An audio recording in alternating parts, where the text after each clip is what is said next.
Everyone, my name is Allison and I'm a wood fire salt glaze potter and a teacher, and my studio and my home are located in Cascade, Maryland, a little rural mountain town on the northern Maryland-Pennsylvania border. And I wanted to share with you today how I make slabs, and that will eventually be used as a tray or a low oval bowl. It will be used, it will be a pot that has a job, and you can carry these out to the garden or use them at the kitchen table for serving food. So I did a video a week or so ago, and I demonstrated and shared with you how I attach these loop handles. And once I posted the video online, I did receive some questions how I make the slabs, if I used a slab roller or if I rolled the slabs by hand. And I roll them by hand, and I just wanted to share with you today how I do that. And I'll start with several pounds of clay. It depends on the size of tray that you'd like. And I wedge it, and I like to wedge in some black sand. It adds a little bit of texture. And then after the firing in our wood salt kiln, you do get nice little speckles, and I think it just adds a really nice visual interest.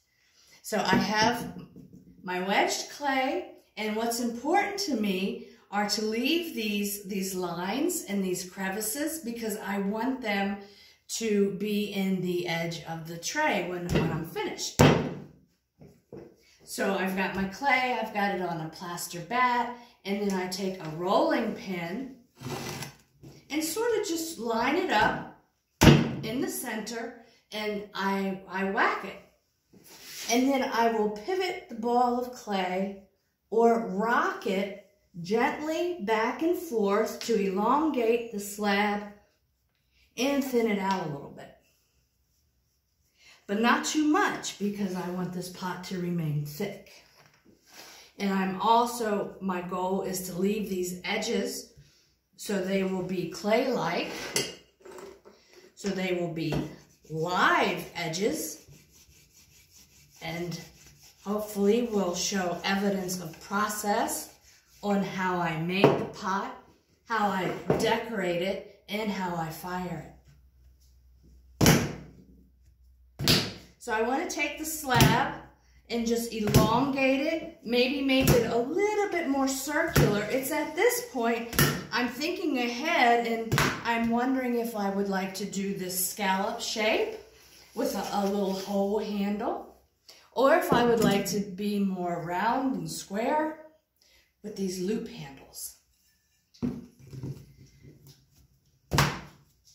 So I'm just thinning the clay a little bit, not too much, and then I place it.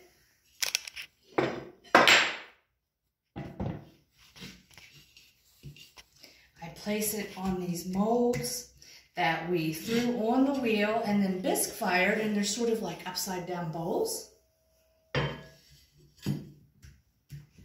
press the clay onto our molds, and then I have a little pony roller, and I'll gently go around, compress the clay, thin it out just a little bit more.